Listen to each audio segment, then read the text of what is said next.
You never expect it to happen, but one day if you suddenly discover that you had the power of ice, it's like a dream come true, right? You could create ice sculptures with a wave of your hand and always have a cold drink with anyone at any time wherever you went. You could even freeze your enemies in place with a single glance. It sure sounds surreal and amazing. And today I'm going to break down the mistakes made, what you should do, and how to beat the evil situations in the movie Frozen. Spoilers ahead.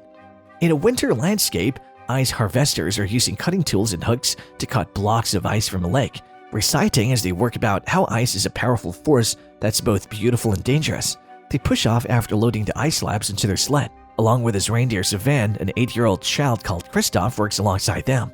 With a single cube of ice in a little child's sled, they attempt to emulate the ice harvesters and follow them as the northern lights light up in the sky.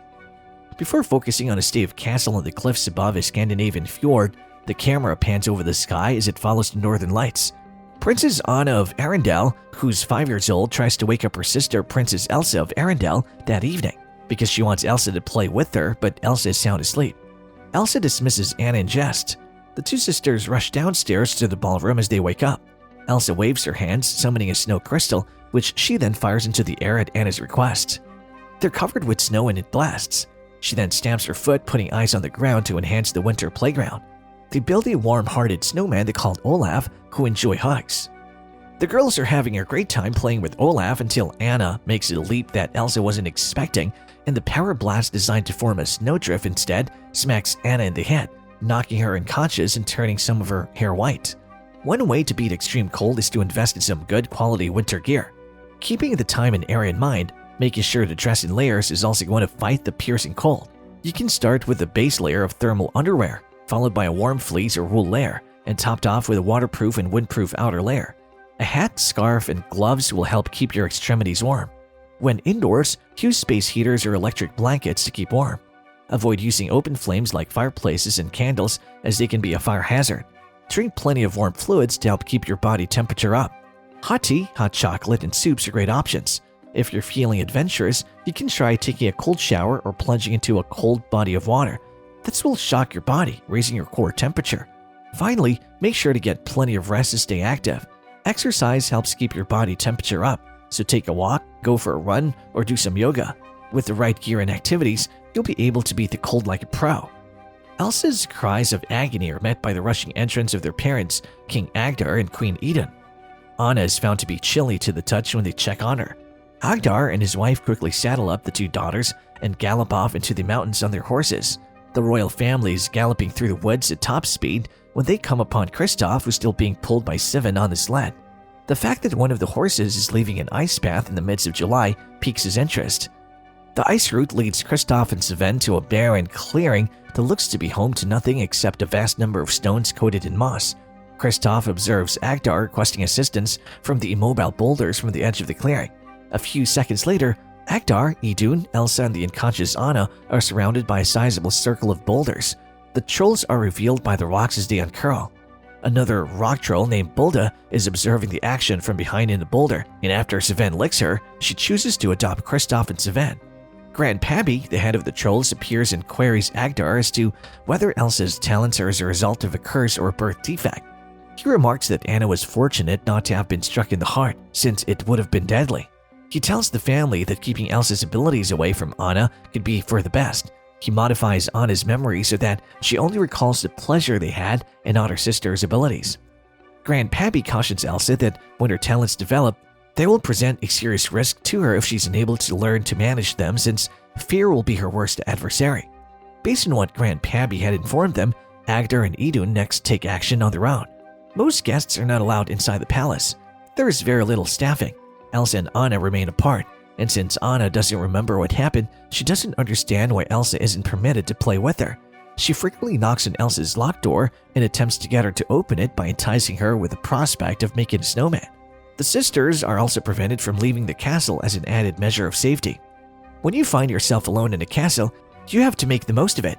Here are some fun activities you can do to make the most of your solo castle experience, and hopefully, Anna can also get some inspo. Explore. Spend some time exploring the castle and its grounds. Make sure to check out all the nooks and crannies so you don't miss anything. Who knows, you might even find a secret passage or two. Next, play pretend. Pretend you're a knight or a princess. or even a dragon. If you're a princess already, such as Anna, you can pretend to be a poor girl for a change. You can act out your favorite scenes from fairy tales and movies. Thirdly, have a picnic. Spread out a picnic blanket in the castle courtyard and enjoy a delicious meal. Also, take a nap. No one is around to disturb you, so it's the perfect time for a nap in the castle's comfy chairs. Fourthly, go on a treasure hunt. Hide some small items around the castle and have a fun treasure hunt. You can even make up your own rules and characters. Fifthly, make a movie. Record your adventures in the castle and make a movie of your own. Have a ball. Put on some music and dance around the castle like no one is watching. So next time you find yourself alone in a castle, don't just sit there feeling bored. Make the most of your time and have some fun. While Anna's existence is unremarkable but typical, Elsa's powers develop as she gets older. Her father warns her to hide her emotions since they tend to make her powers develop in strange ways and to wear gloves to control her cold magic.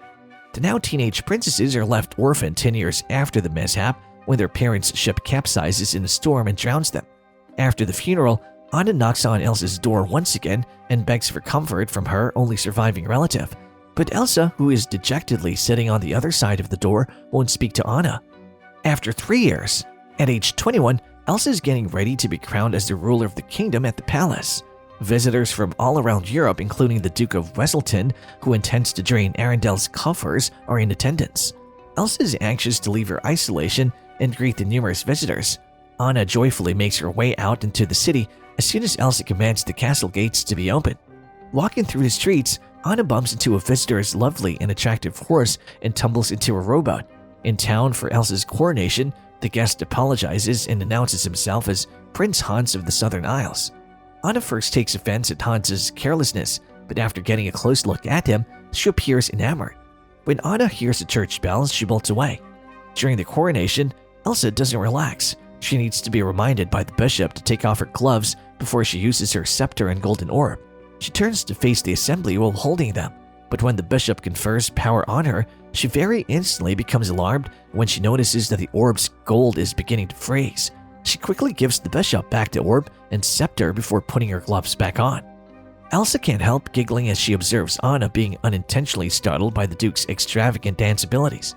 Because Anna hasn't seen Elsa in such a state for years, Anna is left feeling just as irrational about the whole situation. In her subsequent appearance by Elsa's side, Anna remarks on how well things have gone during the day and states her desire for things to always be as they were that evening. Elsa nods in agreement, but her grin suddenly disappears as memories of the night she froze in Anna's head return. She then abruptly dismisses Anna's requests without providing any justification.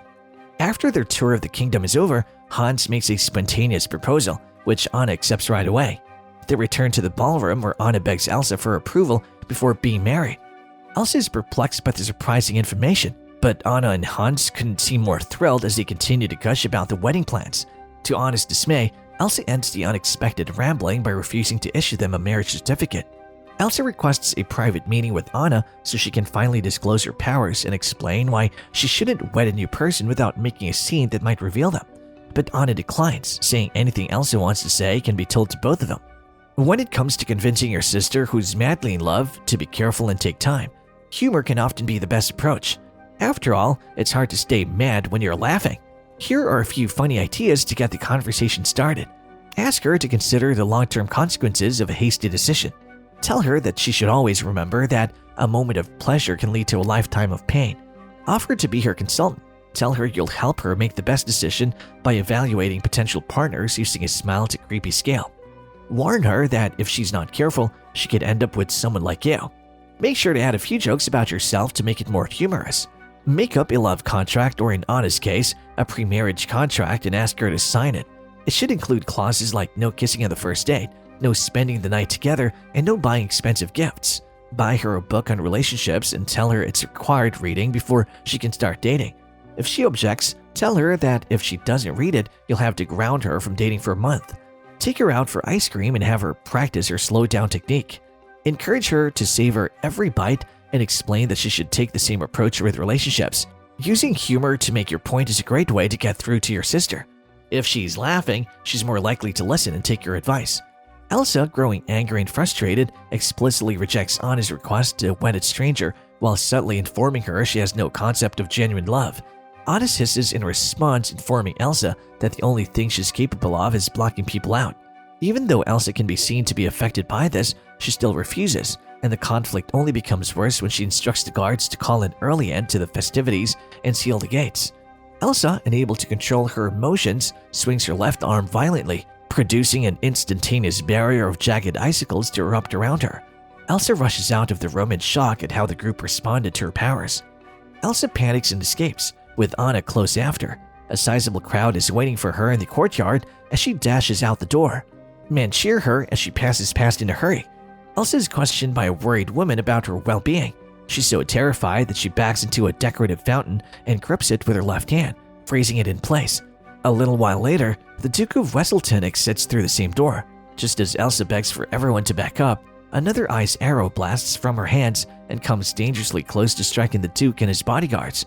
She continues to flee, racing across the fjord's waters while creating an ice bridge with her feet and then disappearing to the forest on the other side. The fjord's waters entirely freeze over while Hans, the other guests, and Anna call for their sister, and the air becomes extremely cold. A little while later, snow starts to fall. In an effort to relive Elsa's curse, the Duke of Wesselton declares they must act in a panic. However, Anna declines and offers to see Elsa on her own to make things right because she feels guilty for pushing her. Hans is left in charge of the realm, so Anna mounts a horse and starts looking for Elsa. Elsa, meantime, has traveled a great distance from society to a high precipice on the North Mountain. She discovers that she can't start to control her talents here, apart from the lessons she had been taught and on her own. She builds a complex ice castle, changes into a glittering outfit from a restrictive wardrobe, and makes a commitment to remain in solitude where she thinks she can only be herself and do no damage to anybody. The next morning, Anna is spotted riding her horse carefully through knee-deep snow. Her journey is hampered when her horse bolts after being alarmed by snow falling. She complains that she wishes Elsa had the power to turn the fjords into a tropical paradise as she spends the rest of the day walking through knee-deep snow. When she spots a building with smoke rising from a chimney, she exhales with comfort. Suddenly, Anna trips and falls into a chilly brook, causing her clothing to become frozen solid. She stumbles the rest of the way to Wandering Oaken's trading post in Sana, which is operated by its hulking proprietor Oaken. Anna enters Oaken's shop hastily, with the exception of one pair of boots and one women's mink coat. He doesn't have much winter clothing in store. Anna asks Oaken whether Elsa has been here lately, but he responds that only she's insane enough to be out of this kind of storm. Kristoff stumbles out of the storm as if on cue, looking to buy some rope, an axe, and carrots for Sven. Oaken cannot help to notice how closely wrapped Kristoff is. Kristoff responds that the North Mountain is howling right now. The argument between Kristoff and Oaken over the outrageous price gouging on the items he needs, caused by Oaken's claim that there's a supply and demand problem, since Kristoff is purchasing from the almost empty shelves of the winter department, ends with Oaken roughly throwing Kristoff out into the snow after Kristoff makes the error of calling him a crook as Anna waits for him to turn his attention back to her. While hiding out in a barn on Oaken's farm, Kristoff and Sven are quickly discovered by Anna, who has purchased Kristoff's provisions under the condition that he promptly accompany her up to the North Mountain. Kristoff finally comes around. Sven is the driver as Anna and Kristoff depart into the night. Anna talks about her brief engagement to Hans as the conversation shifts to Elsa.